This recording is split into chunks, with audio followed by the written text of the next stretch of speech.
And also, the Nation newspaper has another report on power added to the grid.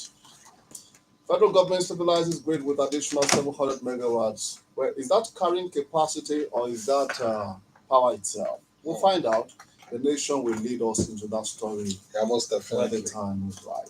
Therefore, you want to tell us some other stories? Some other stories this morning that will be equally highlighted is all about security. The Chief of Air Staff is hailing the officers and men of the Air Force, and he's actually acknowledging their input this time around, because especially those at the forefront talk about Operation Adeyinka, Operation Wellstroke, and all other areas, other theaters. Python. There's a Python dance. Yeah, we had Python dance in Ogun State here at one point in time. So different theaters of wars across the country. The army and the chief of air staff is actually acknowledging their inputs and efforts and the risks involved, especially those at the forefront. The boss is actually acknowledging their inputs and promising that their welfare will be held in high esteem.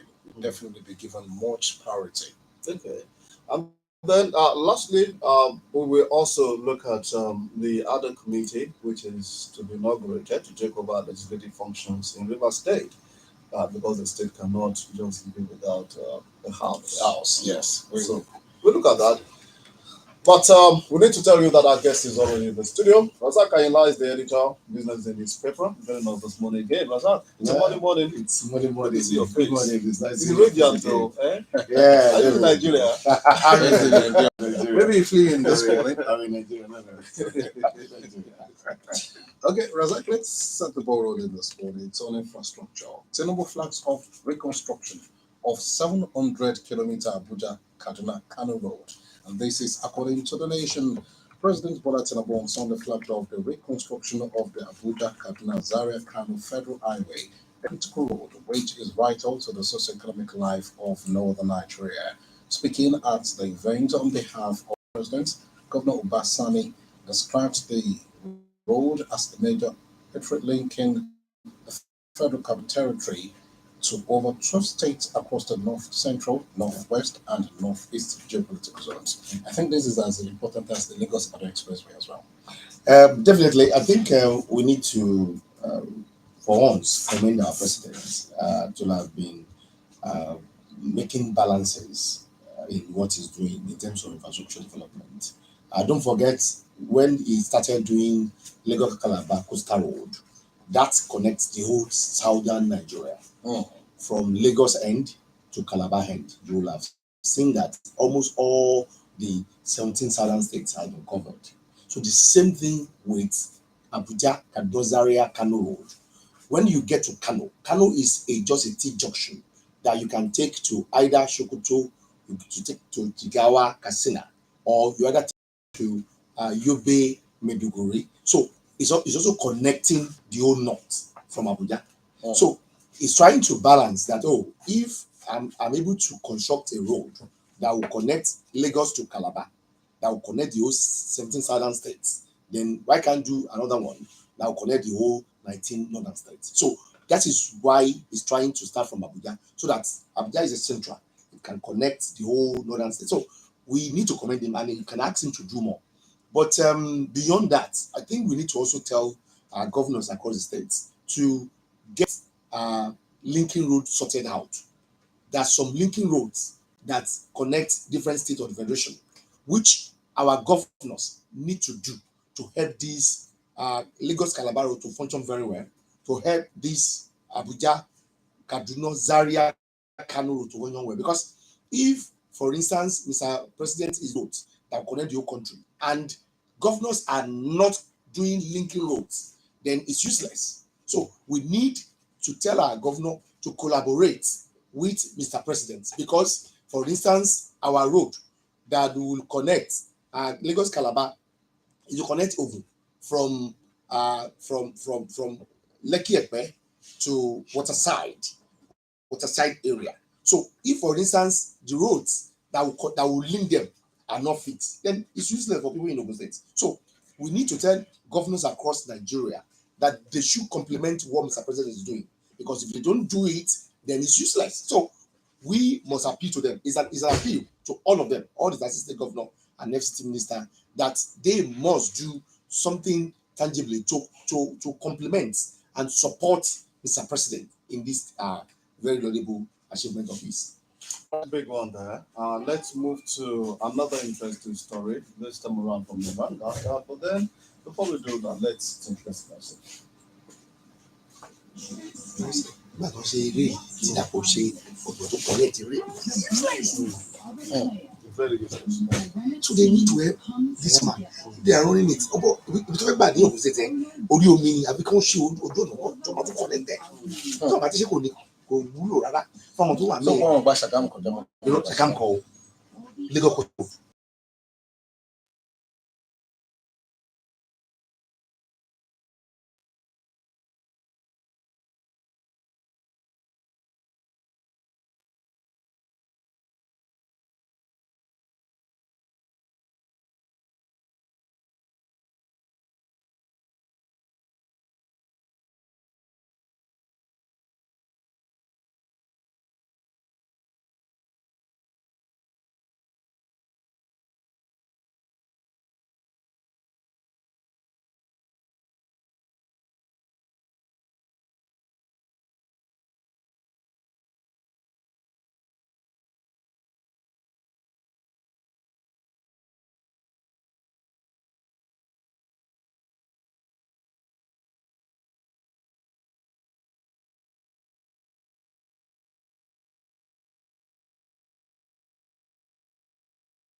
Step one is to individuals and groups behind a wave of unauthorized campaign billboards promoting President Bola Tinubu and Vice President Kashim Shettima for the 2027 general elections, declaring the actions as illegal and premature. In a statement released on Sunday through the X platform by the Special Advisor to the President on Information Strategy, Mr. Bayo Nomiga, the presidential described the development as disappointing and called for immediate removal of the campaign material, particularly in Abuja and Kano, where the billboards have been prominently displayed. 2025 campaign, I'm sure, And overseers.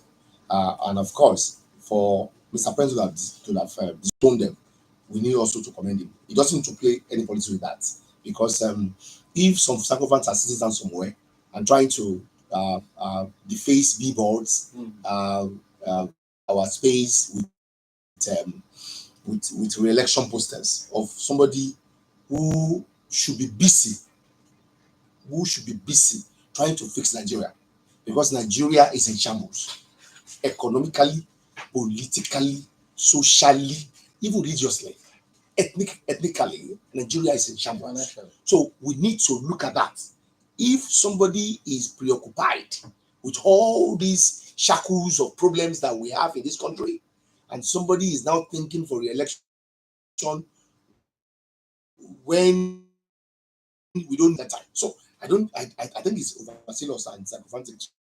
So we president to have disowned them, and we will continue to disown them in as much as what they are doing is sycophantic and overzealous. Even this CSOs, some groups will always say bat for this for that, this for that. Are they always registered? Because some people will just come under one umbrella, they will say, okay, Bola Tinubu continue in 2027. They will just give themselves one names. Are these bodies also legitimate? Are they registered with the appropriate authorities? It's always in politics, they say shop for the boys.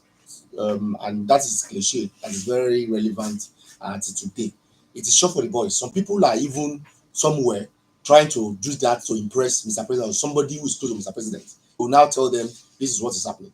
You don't know that some people even are recording us while we are on air, where we have praised Mr. President, and they go and show it to him that, oh, I did this, I sponsored this. Some people are catching on that. I've heard that. Somebody has even used my voice. So that is telling you how psychophantic they are. They will know somebody that close to Mr. President. They will want to get his his favor, and they can do anything to do that. So what I can only tell Mr. President or tell governors is that if appointment is based on merit, people will not be doing all that. But when you politicize everything, even a doctor qualified, you make him a commissioner for health, and once he's appointed, he doesn't know how to even apply injection.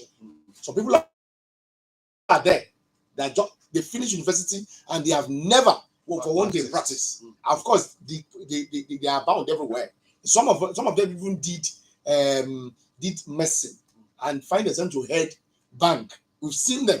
So what am I saying in essence is that let's governor, let's chairman of local government, let presidents try to bring some merit in their appointments.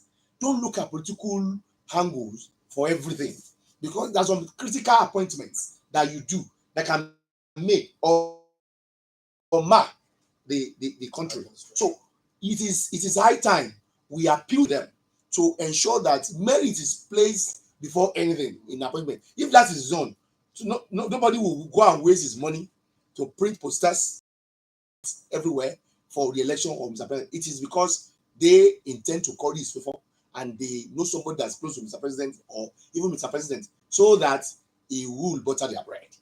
Okay, quickly to the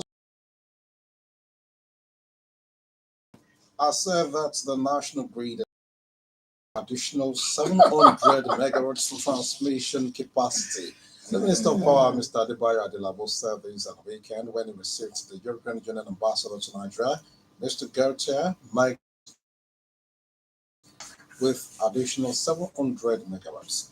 The power sector here and there, back and forth. Any improvement in our power sector this time around? Let me just give you a background. I think I've been following power sector more than 15 years ago. I started following power sector when it moved from PACN to Disco Gencos and TFCN. And I was lucky to have toured the whole discos of Nigeria and some Gencos. I remember when I was invited to cover all these the Gencos. What I will tell you for a fact is that number one, at the time federal government were privatizing PACN, were giving them the BB. The medication and milk that they needed that time was recapitalization, which no government was not ready to. Somebody will come very soon now, but I will come very soon to come and talk. They are handicapped. They don't have money to run their offices. Because why? Majority of their customers, what they call aginolo. Some of them tap it everywhere. So they don't really pay to them. And the government is owing them. We all see how soldiers beat them up. And the government is Professor, let me just give you. I don't professor. Good morning, madam. Really kudos to you.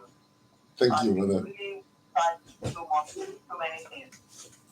Talking about Borno State, I'm not saying that this is and Benin State, because you know Benin State is the full basket of Nigeria. Because Yes. I remember in 2015, I bought over 40 tubers of yam when I saw how cheap yam are over there. But that particular state now, what can we say about it? But I think just as Benin are my old concern, what I'm going to. But what the soldiers were doing, the army had been commendable. This bad thing, this farmers header thing should be tackled with, because once they hit your farm and you do something to feed that cow, you pay for the cow, and the farmer to be left with nothing. But I know that this is a place in Nigeria that will be an history, disaster. I don't understand. Thank you so much. I think we should care about every state in Nigeria federation, even if the Borno is far from us. Every state federation we need to care about them, because insecurity doesn't blow good for anybody. So we need to care about all the states, even Ogun State. Razak, Ayinla, editor, Listeners Day. Most sincerely appreciate you this morning for being part of the show. It's a pleasure always. Thank you as always. And this is how we call it a wrap on the Monday edition of Morning Flight on your radio station OGBC 9.5 FM. Let's appreciate those people that we work together, even those behind the scene, the editors this morning. We have Temitope Alagbeche and Tony Oyelumade. A big thank you to Samuel Odunleye and of course Shola Oniide, the big man behind the show. For like a show at all, he's been here making sure the social medias are buzzing. Yes, sir. I appreciate you. Razak, thank you once again. God bless you again. It was a pleasure. Thank you, every listener. We thank you, every caller. We appreciate you. Debo, Adeyinka is my